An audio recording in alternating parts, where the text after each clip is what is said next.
Everyone, my name is Tomislav, and in this video I'll be showing you my way of sharpening turning tools. There are like 16 tools here: gouges, spindle ball gouges, scrapers, parting tool, skew. So you'll see all that, how I do it, and this is first video in the workshop series where I'll cover the all the shop related stuff, like lathe review, bandsaw review, how I set it up, how I maintain the lathe, chucks, tools, one in particular like ball gouge or a skew. Later in the year I'll be making a workshop tour, and you'll get to see all of that. There will be a separate playlist just for the workshop series, and these videos won't be in the sequence, so not one after another, so there will be project videos in between in this new format. And let's go closer here to the tools and then the grinder, and we'll start sharpening. These are my most used tools. Some of more, some of less, some are retired. Let's go from the beginning, and so this is a ball gouge. This one is like an Irish grind, long grind. I'll show you how to sharpen this. This actually is quite beaten up, and I actually don't like the steel on it, and I mostly used it for practicing how to sharpen the asymmetric grind. It was like this long, and as you can see, I practiced a lot. The Henry Taylor 16mm ball gouge. This is the asymmetric grind. So it has the short right wing and the longer left wing. Now I'll talk at the grinder more about the angles. So this is the deep fluted one. So this is the most used gouge, ball gouge. It's 12mm crown ball gouge, and also with asymmetric grind, so short right wing with a longer left wing, and it does the job awesome. This one, I don't have many scrapers, so this is most of you familiar with this one. It's like a bottom ball gouge, bottom feeder, or whatever it's called. It's done mostly for the bottom of the balls. This is the one of the retired ball gouges. This is actually my first one. I just can't remove it from the handle, not because I can't, it's more of I don't want, I just want to keep it like this. It's kind of a fond memory, you know. Just keep this in the drawers, and for memories, you know. This is the it's mostly like a spindle gouge, but actually it's from Ashley Eels. I believe it's called Martin Pigeon or Pidget, something like that. It's a kind of a hybrid. It has a quite deep flute, but it's not that strong, so I ground the top of the flute a little bit down to reduce vibrations, and put a really long bevels on it, and it's excellent for shear scraping. So this is the Continental spindle gouge. You've noticed these are quite different. They have a tank here instead of just one single bar.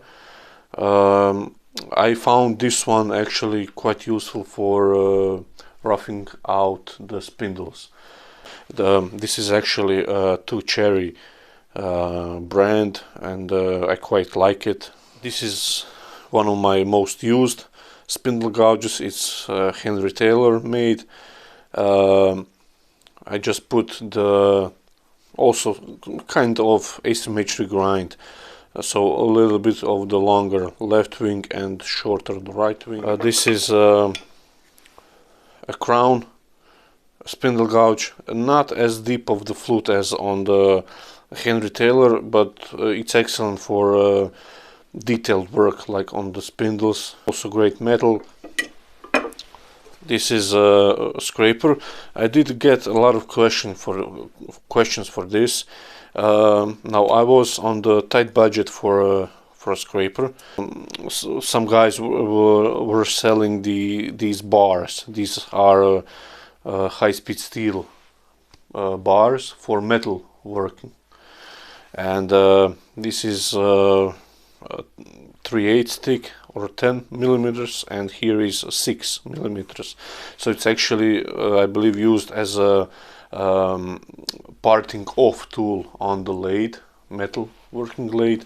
But I've converted, I cut the tank here so I can put it in the wooden handle and shape it for whatever form I need it, and it's actually quite efficient, and it does hold the edge quite long. This is more of the 2 Cherry brand scraper. I just use this one for smaller end grain boxes. Have a as well asymmetric like curve, so longer on this side and it curves a little bit more here, so I don't grab the right side of the box, let's say. And this one is, as you can see, it needs to be sharpened in variable angles, so there is a different angle at the tip than is on the side. This one is pretty straightforward. This is also inspired by Richard Raffen. There is a lot of a learning curve with the scrapers, at least in my opinion. I did struggle with them quite a bit. I didn't give up on them. I just find out that you have to have a really light touch and just glazing the surface. Just don't push it hard into the wood, and it does on most of the woods a pretty remarkable job. I did get asked quite a bit for this one. This is an old chisel, and this is original handle. This was passed on to me from the old master who worked most of his life in Germany. I just can't get rid of the handle. You know how many of hours this chisel has done, and it's quite an antique handle, you know. This was actually quite longer, I assume. When it's new, I use it for a shear scraper. This is also 2 Cherry brand, but quite older one, and it does hold the edge quite well. This is the newest edition. It's again 2 Cherry brand. I'm not sponsored from them in any means, but these are quite cheap, and they are quite good tools, and I can get them in the local like a Home Depot shop, you know. It's called here Bauhaus, and it's okay tool. This is a 16 mil wide skew. I'll show you how I sharpen this and how I used it. This is passed on from my father-in-law. These are from the mini turning set. You do need parting tool just to part something off the lathe. You don't use it 8 hours straight in a day, you know. So I never got the need to buy something bigger as well, as long as I have the material to use. Let's go to the grinder, and you'll see my setup. This is my high-tech grinder. It's an iHel brand. I believe these are mostly in Europe. Not sure if they're sell anywhere else. As you can see, I mostly use white wheel. I have a gray one for some of the rough shaping, and this is 80 grit white wheel that I get finish sharpening. This actually is quite worn out. This is 8-inch grinder, I forgot to say, and I'm due to replace this one because it's getting too small, and the bevel is actually too more of a hollow than I need actually, and but there are ways around that, as you will see. So this is a one-way station. This is all I use, and mostly I use this for skew. For any other tools, scrapers, gouges, I have a different method. Most of the turners who don't use the platform use the edge of the platform to rotate and swivel the gouge or whatever tool they're using. But I have a slightly different method that works for me better, and I get more consistent results. Most people probably will wonder why I don't use the jig. Now, for the asymmetric grind, I'm not sure if you can do it by jig. Maybe you can if you switch it around or something, fiddle it with it. But for me, I can sharpen or just a touch up in a matter of few seconds, and it takes more to this grinder to spool up than it's for me to sharpen. There is another benefit for me, at least, when I do sharpening like this freehand. A lot of you comment that my tool control is great, and I believe the tool control doesn't always come from the lathe. In freehand sharpening, you really just the most important thing is to have a light touch. Now, on the beginning, I didn't have it. That's just something you have to develop over time, and the more you do it, the more you get better at it. So a really light touch, that's also quite useful at the lathe. A light touch, you don't have to force anything, and that's how you control the tool. On upgrading to CBN at one point, but I don't think I'll get ever like more than 80 grit. This is just fine, as you see in my videos, and I'll show you in new videos as well. The 80 grit is all you need, actually, in my opinion, at least. I mean, sure, you can go up to 180, 320 grit CBN or whatever, 600, or not sure what is the highest grit, and you do get a sharp edge. If you are using like a hand plane, this requires your arm power, your body power, and you do need a really sharp blade to get it smoothly and easily pushed through the wood.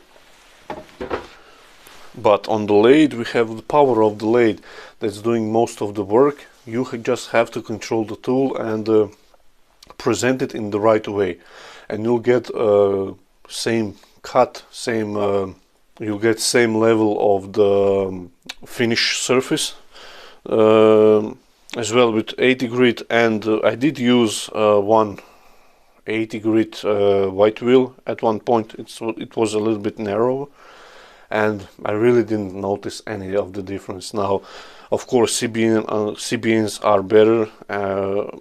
They have their place, and I will get them. So I'll try to give you bevel angles. I don't have a small protractor.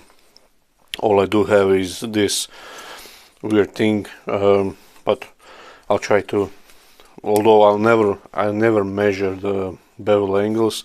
I just know what works for me, at least. So obviously with these wheels you have to have a diamond wheel dresser.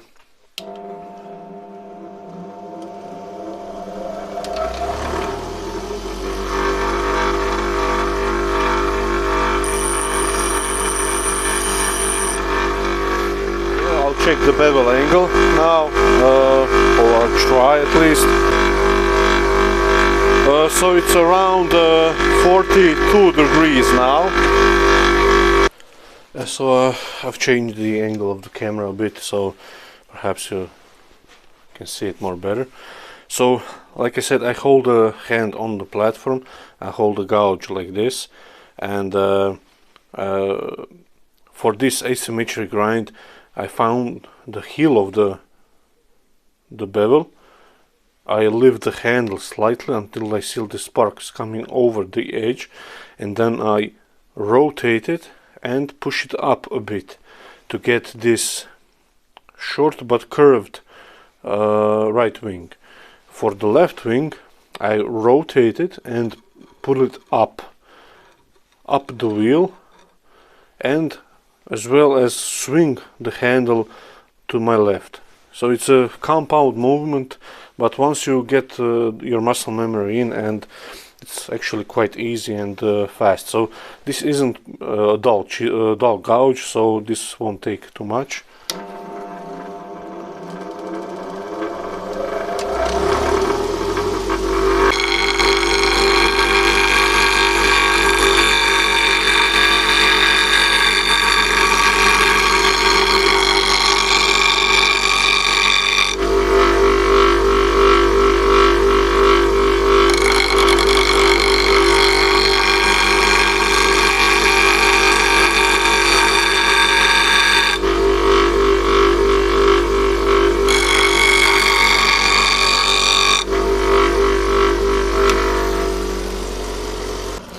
Okay, so this is freshly sharpened now gouge.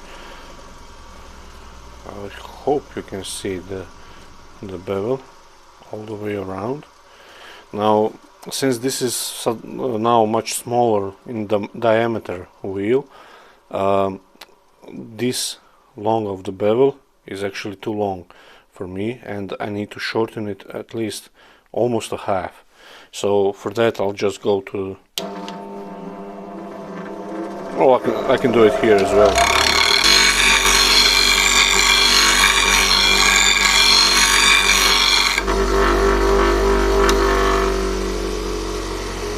Okay, so this is now ready to use.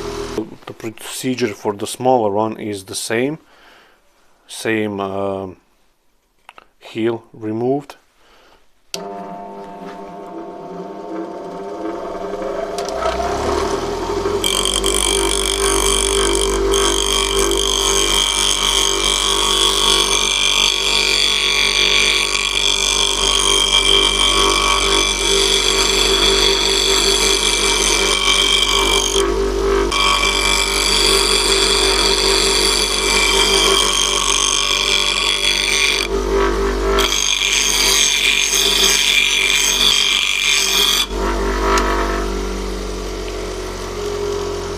So this is now sharpened as well.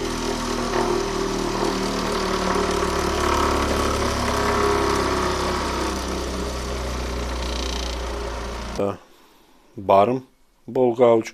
This is quite easy to sharpen.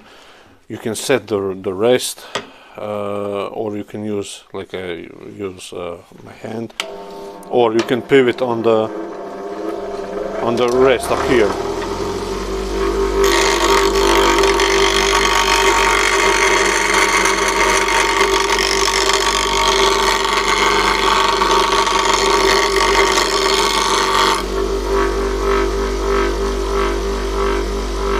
Now I need to shorten that as well.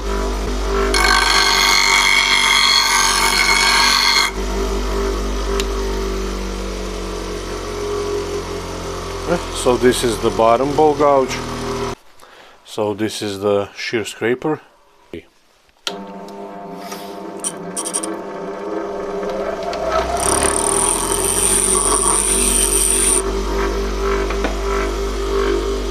So again, I find the bevel.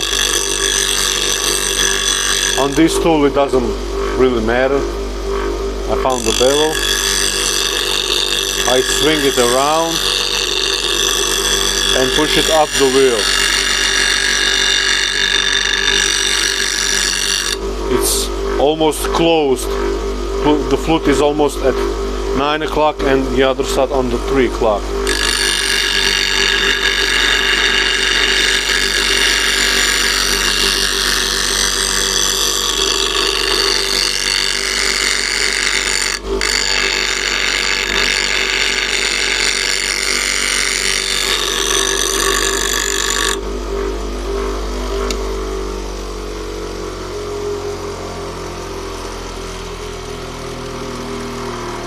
Now, as you can see, I can hold the tool up here. It doesn't get all that hot. The light touch is the key. So this not always looks as pretty or whatever, but I don't care about the tool being pretty. You know, it doesn't have to have a nice single facet all the way around or anything like that. For me, it's more important how it cuts. So this is spindle gouge, the asymmetric one.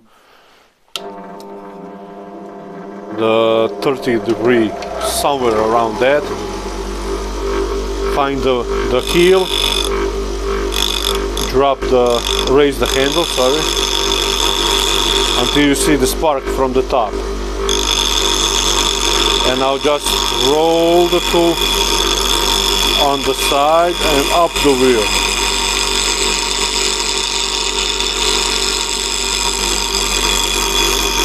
Roll it back. Again, here. And you get a nice, almost single facet bevel all the way around. I'll try to put it here on the white wheel. So it's a nice even curve, as well as here, and you follow the curve of the gouge flute, you know, and this will cut excellent. This is a spindle roughing gouge, so you keep it, you can use the rest. I show you that. Now this, I really don't care about the angle. It's close to 45 degrees. You just check that. Yeah, that will be fine. Just roll it side to side and you swing the handle a little bit more of the center.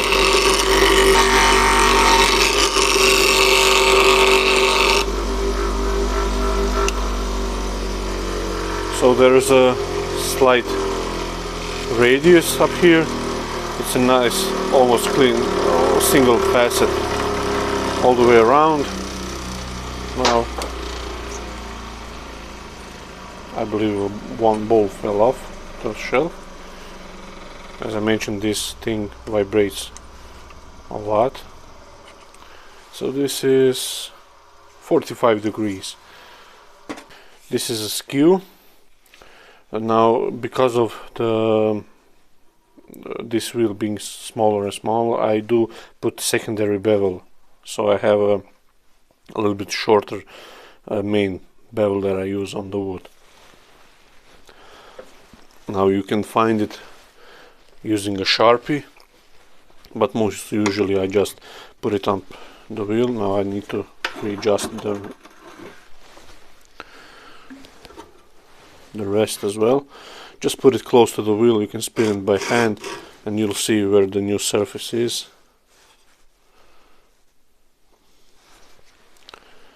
Just a little bit down.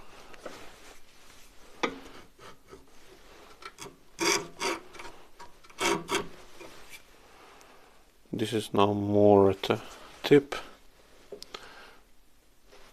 Okay, this will be it. Close enough.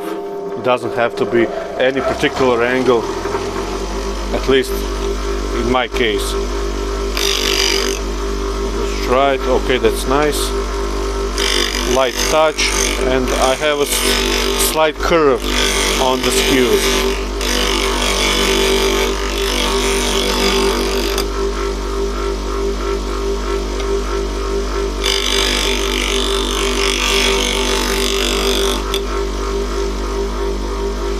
Same on the other side.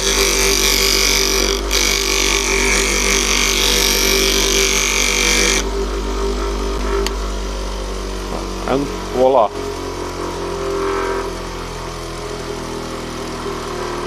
This is now really sharp skew. Now switch it up to scrapers. This is the easiest one to sharpen. Now I can use the platform, but more usually I just use my hand and the tip of the rest. So I lay the heel first and raise the handle slightly until I see the sparks at the top.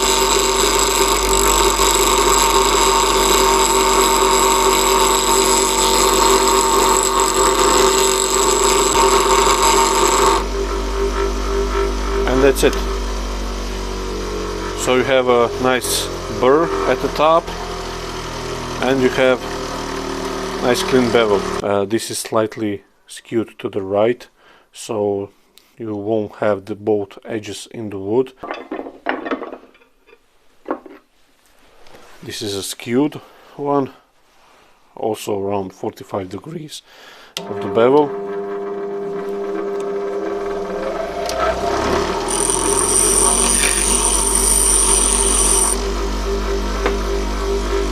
Just lay it flat. I don't use the rest because here there are the tank ring, and this is all different thickness and round over, so it's just easier to put it on the tip of the rest. I found the heel of the bevel. I raise the handle slightly, keep raising it until I see the sparks come over the top.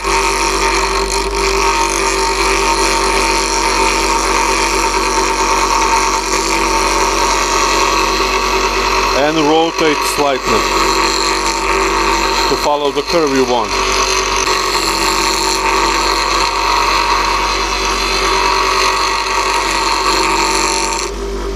You can take this away, and now this is a sharp. Before I grind it, I remove the old burr and everything. I just flatten the top a bit with old sandpaper I have around here, around the bench. As you can see, it's a nice single facet all the way around with the corner removed. From this now, this can be honed several times before you can go back to the grinder. Now this scraper is similar to that one, but bigger, wider. I use this on the bowls as well. It should be a shallower curve, but I use this one for scoops and the bigger ones, so I need that curve on the right as well.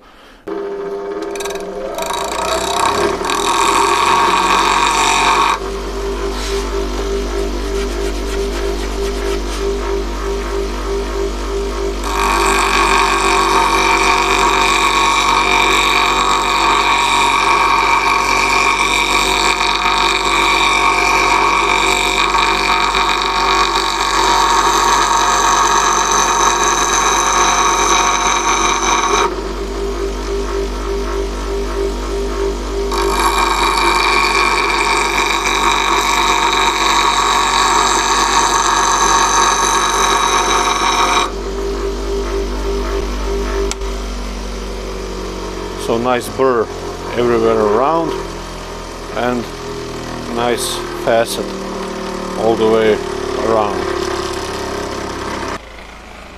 And finally the parting tool. Now this is, you can use the platform, maybe not this one if it's a longer tool, but like I said, I use it in my hand, and if I keep my hand steady and I can get really consistent. Just find the bevel here first and then raise it to get to the tip.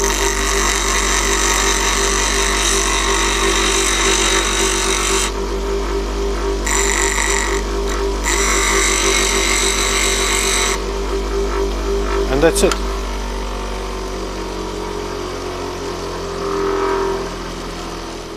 So I want to find let's say 50 degree bevel. Worn out, but okay, so it is 55. So we need to take more of the tip. So just place the gouge at the rest and drag it, and you can see I'm taking the heel away. So we need to put down the rest and try again. Now we're still not enough. I might need to bring it out a bit.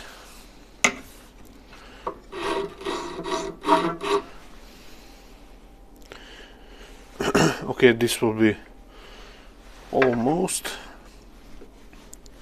like so. So you want to hold it firmly at the rest and rotate it and swing it at the same time. You can first grind the tip and then swing it.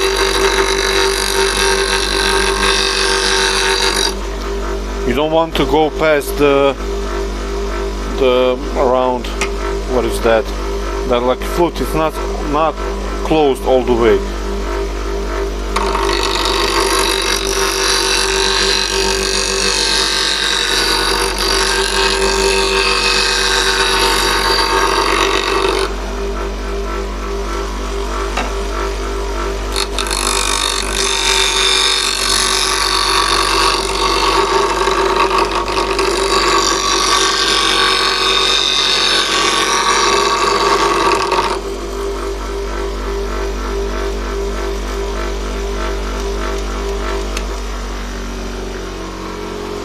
Okay, so this is now resharpened.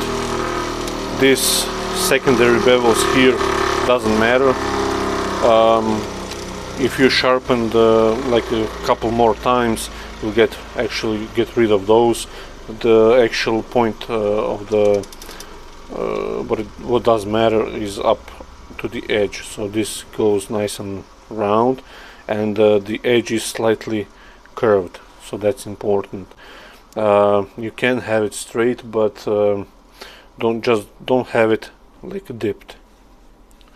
Now I want to show you how long does it take to resharpen my method. So it takes longer to spool up than for me to sharpen it. Again, hold it on the rest and find the bevel.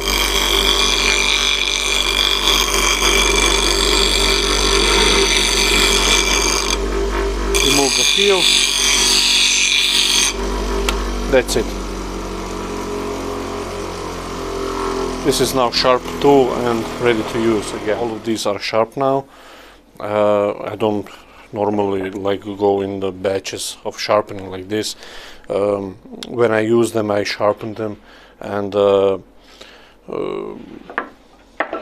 if you feel like it's not cutting as it should be, then it's time to go to the grind. So it doesn't take really long.